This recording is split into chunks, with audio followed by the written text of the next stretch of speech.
The Best of Our Knowledge explores topics on learning, education, and research. Coming up, the future of journalism in America could be in the hands of students. On today's program, we'll learn about the students and faculty at Stony Brook University who have created a resilience toolkit for student journalists. And we'll learn about a national initiative to expand local news coverage through academic partnerships. I'm Lucas Willard, host of The Best of Our Knowledge.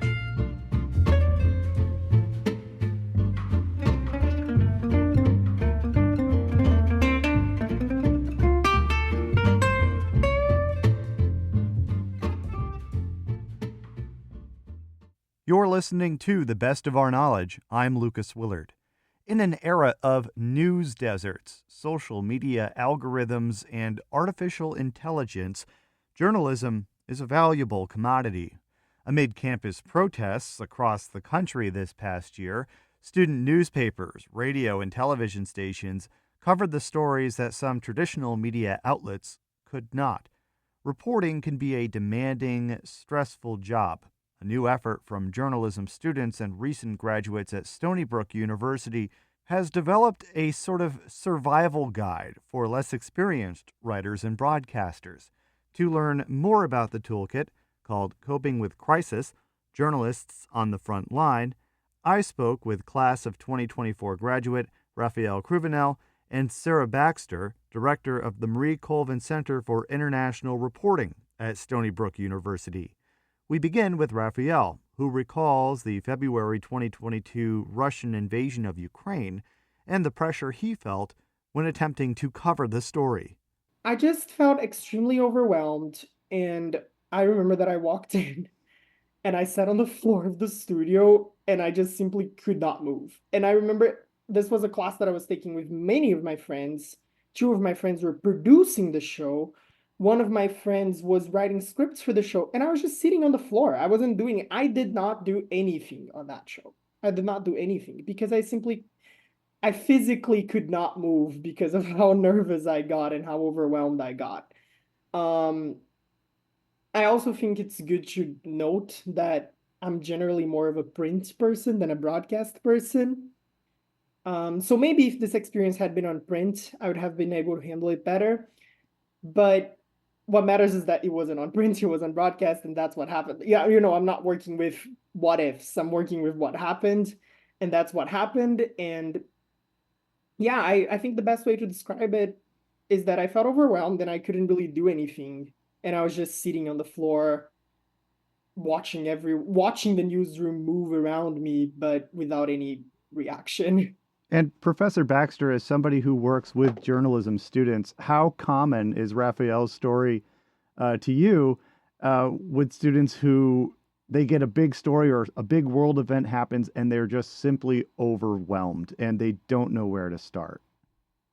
Oh, I think it happens a lot. And one thing I should say, we started this program last fall, and what nobody expected then was that you were going to have the Israel-Gaza war unfold, one in which students got very wrapped up in campus protests, but also where there was a lot of anger on both sides and difficulty about how to cover it. And one of the things that we spoke to was to student colleagues of Raphael, who were, for example, editing their publications, who were saying, well, even the New York Times was flubbing their coverage and getting a lot of criticism for whether they were too sympathetic to the Israelis or too sympathetic to the Palestinians. How were we as students supposed to navigate through those hurdles? So there are a lot of these huge pressure points that can spring up out of nowhere. I mean, another subject that we looked into was covering shootings. Well, we spoke to students from the Daily Tar Heel in the University of North Carolina, where they had an active shooter event on campus and had to report on that as students. But it also emerged in class that one of our students on this project had been an intern at NBC at the time of the Nashville shooting and was having to look at raw footage of young school students, young pupils coming in who had been massacred, that they were, they were having to deal with interviewing survivors and trying to find contact numbers for people who are involved in that. And, this student was 19 years old, and she said there was no way she felt adequately prepared for that. Perhaps nothing can properly prepare you for something as grave as that. But at the same time, I know that by speaking to professional journalists, by speaking to experts on trauma and trauma-informed reporting, we were able to come up with suggestions that I know the professionals said, gosh, I wish there had been something like this when I was starting out in my career. And that's one of the most encouraging things that I heard. So the toolkit itself, it's not just a handbook. There are illustrations, there are some videos embedded in there. There's a lot of ways to convey these tips and tricks and advice and to young people who are learning something new, something that's very challenging. So why was it, before we speak about maybe some of the specific steps themselves in the toolkit, why was the presentation and how it was put together being so accessible? Why was that so important? And Professor Baxter, you can touch on that, and Raphael as well. Yes, well, this was something that to give you a little background, we were very proud to be one of 8 universities across the United States to win an award from the Solutions Journalism Network's Mental Health Challenge. And we put forward our case. Raphael helped me to make it, actually, since he was an early adopter of this scheme. And then we thought, well, now we've actually been accepted as one of the winners of this Student Mental Health Challenge. We actually have to go about doing it. So we started by asking the participants themselves, including Raphael and his colleagues, about their own experiences of trauma and stress. And then we took it from there, and we asked ourselves to think about journalists that we admired in different fields. Maybe they were crime reporters, maybe they were environment, climate reporters, maybe they were war correspondents. Who were your heroes? Who would you like to hear from? And let's go and talk to them about their experiences. Let's talk to people from places like the Dart Center for Trauma and Journalism. Let's talk to the Committee to Protect Journalists about their experience. And that was interesting because the Committee to Protect Journalists, which had begun as an organization devoted to protecting the physical well-being of journalists, found that they were increasingly called upon to deal with the mental well-being. But then we also looked at what resources we had in our group as a whole. And it turned out that we had a wonderful participant called Jane Montalto, who Raphael worked with very closely as a co-editor of the Student Press, The Press, a student publication at Stony Brook, who was a wonderful illustrator. And she volunteered. I didn't know this. She just said out of the blue, I would love to do illustrations for this survivor's guide. I love what you call it. And Jane turned out to be a very talented illustrator and gave it a friendly, accessible tone. It's not all doom and gloom. It is actually about self-care tips, what you can do to look after yourself, how you can work your way through problems, how you can talk to your boss, all these kind of positive suggestions for change. And having these lovely drawings by Jane, I thought really, really lifted the whole guide. Absolutely. And Raphael, what do you think about how the guide itself is presented and all of the illustrations, the video? There's information pulled to the surface. It's not buried in a textbook. This is something that's very accessible. Why do you think that's effective as a recent graduate yourself?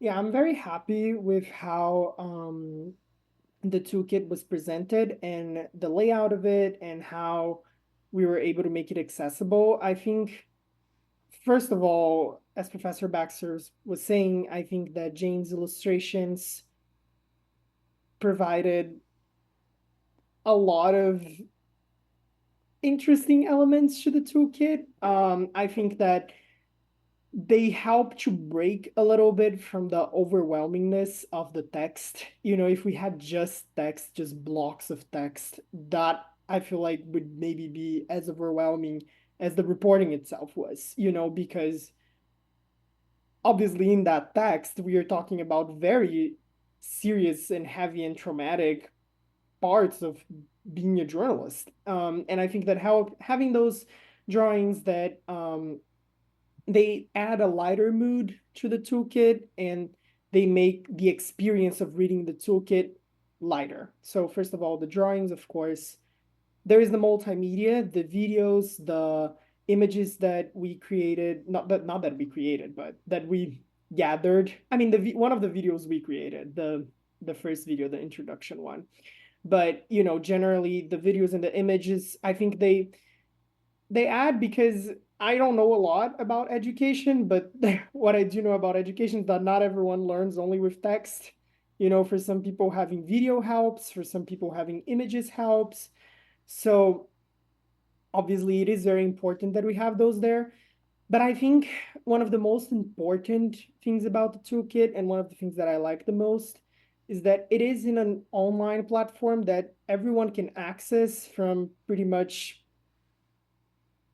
the whole world. I think that if I were in Brazil, if I were a college student in Brazil learning journalism in Brazil, I would be able to access this toolkit. And that's what I think is very important, because we're not creating a toolkit only for Stony Brook students. We're not creating a toolkit only for New York students. We're not creating a toolkit only for US students. We're creating a toolkit for journalists as a whole, all over the world. And even the sources that we used in the toolkit reflect that. We didn't only interview people who were based in the US, we interviewed people all over the place. And having that in an online platform that everyone can access obviously makes the toolkit a global range kind of material. So one of the wonderful things is that I'm speaking to you now while hosting a 2-day Solutions Journalism Educators Academy, which is bringing together, through the auspices of the Solutions Journalism Network, professors of journalism from all over the country, all over the United States. We have people here from California, from Tennessee, from Illinois, from Pennsylvania, and they're all here to learn. And tomorrow I will be presenting our guide. And I'm very hopeful and encouraged by the thought that they'll be taking it back to their schools of journalism throughout the country and showing it and using it. I mean, it's kind of news you can use. We deliberately went for a friendly, accessible format. I love the video that the editor of the student publication Black World produced, a student called Tumiche, who produced a guide to how he uses Minecraft to solve the problems of his stress. And he said, whatever, you feeling stressed by deadlines or by traumatic events, just go at it. You've got shoot your way through these problems online. You'll feel better for it. And I felt that was very, very appealing to a younger audience. I mean, something that I would have related to as a student that perhaps doesn't mean so much to me now, but I just loved it. I was just looking at it. The student says, if you're a journalist and you feel you have a heavy workload, you should just act like you're in Minecraft. Look at this guy. I press this button and he starts mining. He doesn't say, "Oh my God, I'm tired," is how he put it. But looking at the tips and what is in the toolkit itself, these are heavy subjects. There is advice on covering mass shootings. There's advice on covering student protests.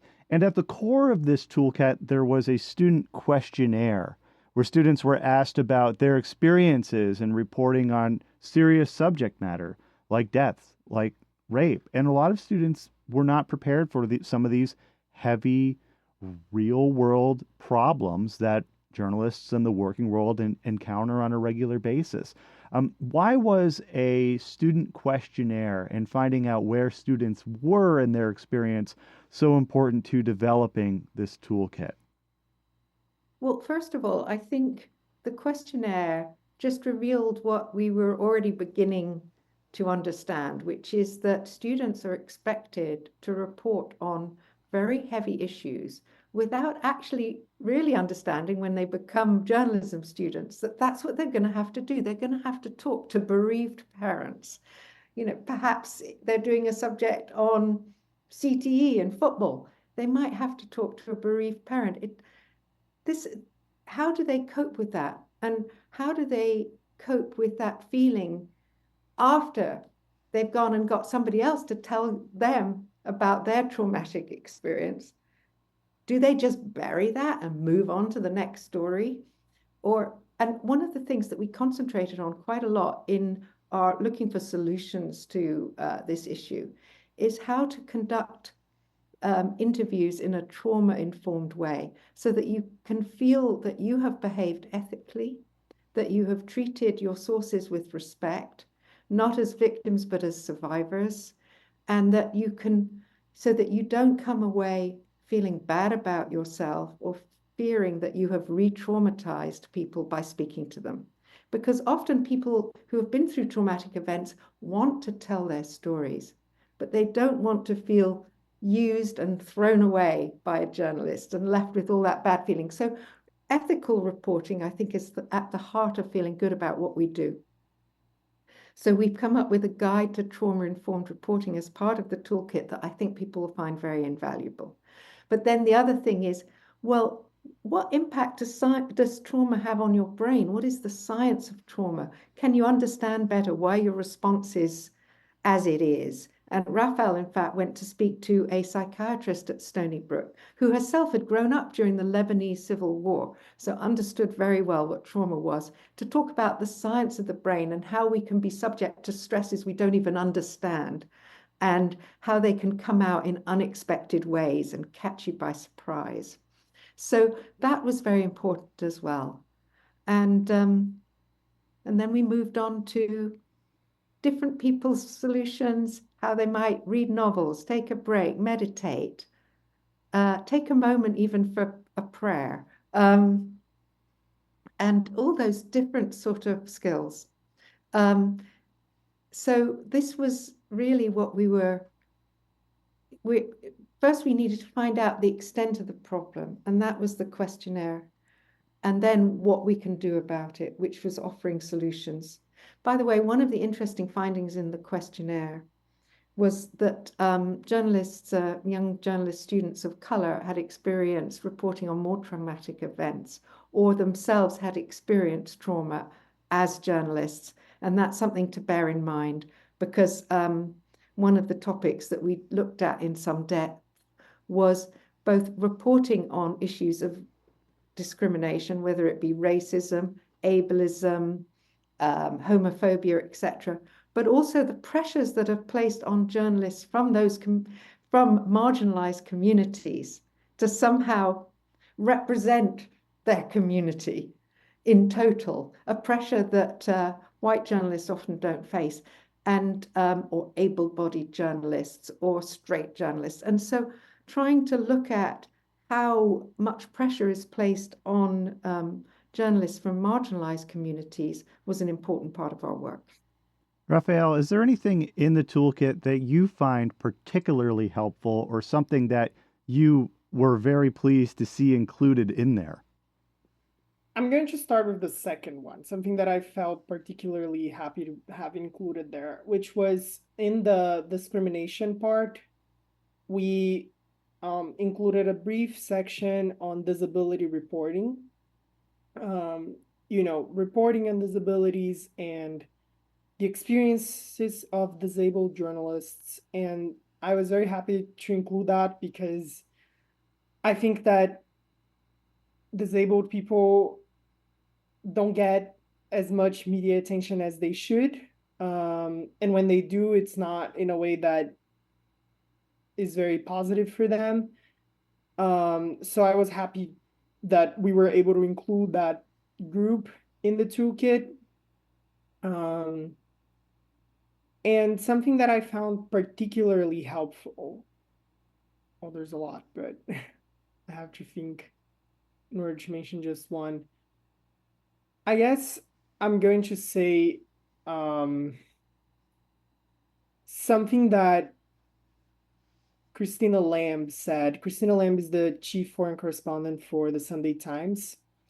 And something that she said that I found particularly helpful was that she reads novels a lot, and she distracts her mind by doing that. And um, I found that helpful because, I also read a lot of novels, and it was it was good to see that I'm not the only one who does that as a form of distraction. I think it was kind of emphasizing what I already knew, but in a very positive way. I did that. I've always been a big reader, but um, it was very recently that I started seeing reading as this mental health aid, and seeing that there is other journalists who do that um, motivated me even more to continue reading. Yes, Christina Lamb, who's a very distinguished expert on rape as a weapon of war. So she has really seen a lot of trauma. Also was very helpful in our section on how to talk to your boss, because she said if you break a leg, you wouldn't have any problem going to talk to your boss and saying, I'm injured, I can't do this reporting right now. But there's a lot of stigma attached to going and saying to your boss, I've covered war after war after war. I mean, we've got reporters now in the field who have, in the past 12 months, been covering the Israel-Gaza conflict, the Ukraine conflict. We had someone speaking to a panel that we organized, who on top of all that had also covered the Turkish earthquake because she was based in Istanbul. That's all within 12 months. What's wrong with going to your editor and saying, I need respite, I need a break? And as Christina said, you do that if you've broken your leg. Do that when you feel that you are mentally injured or need just some kind of step back. Raphael Cruvinel is a class of 2024 graduate at Stony Brook University. Sarah Baxter is director of the Marie Colvin Center for International Reporting at Stony Brook University. The toolkit for student journalists is called Coping with Crisis: Journalists on the Front Line. You're listening to The Best of Our Knowledge. I'm Lucas Willard.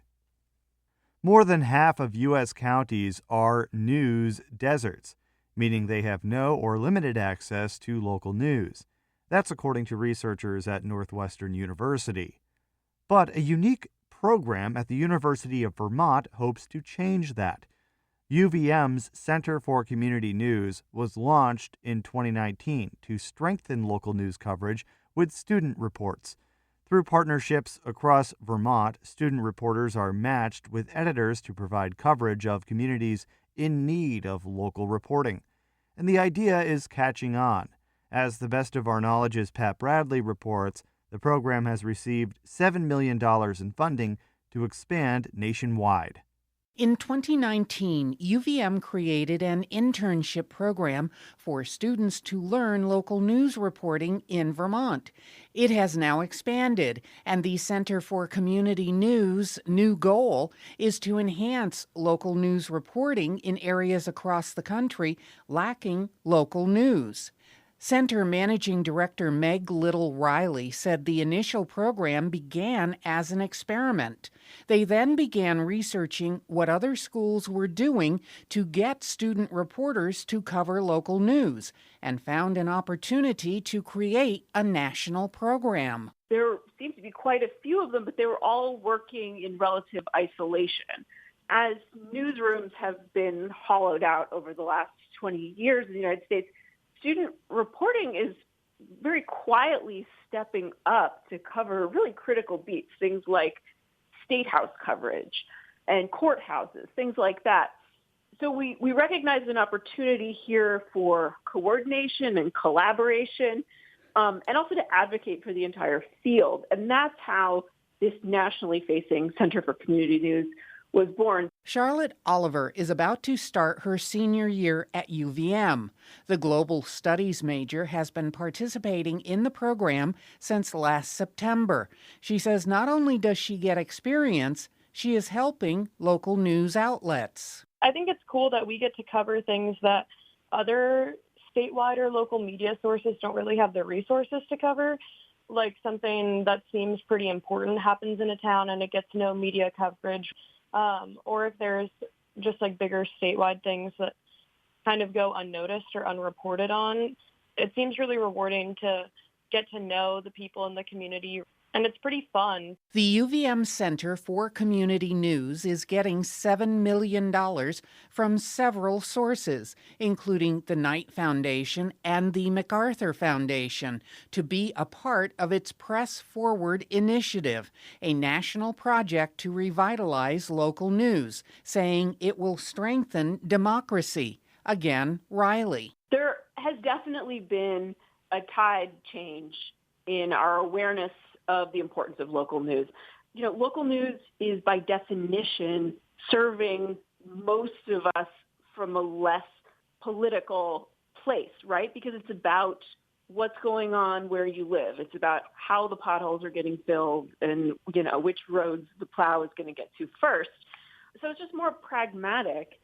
And one of the things we know from current media studies is that when local newspapers disappear, people's media diets shift to more national news consumption, which tends to be more partisan, and local news is a counterweight to that. Oliver says the longer she participates in the program, the clearer it becomes how big a problem the diminishment of local newsrooms has become. Talking to a couple editors of local papers, it really shocked me to hear how small a lot of their newsrooms are and how, they just don't have a lot of resources.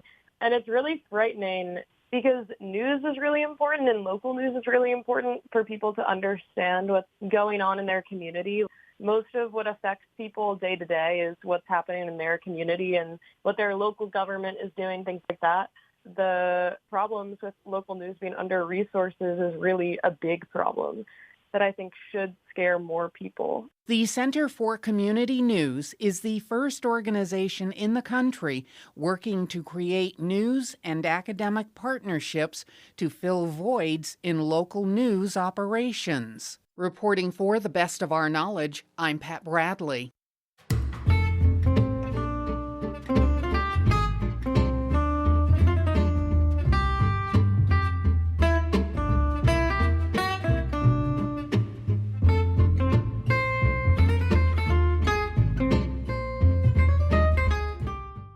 This has been The Best of Our Knowledge, episode 1765. The Best of Our Knowledge is a national production of WAMC Northeast Public Radio. Thanks to associate producer Jody Cowan. The latest on all National Productions programs is available via the Airwaves newsletter and our flagship station's website, WAMC.org. Until next time, I'm Lucas Willard.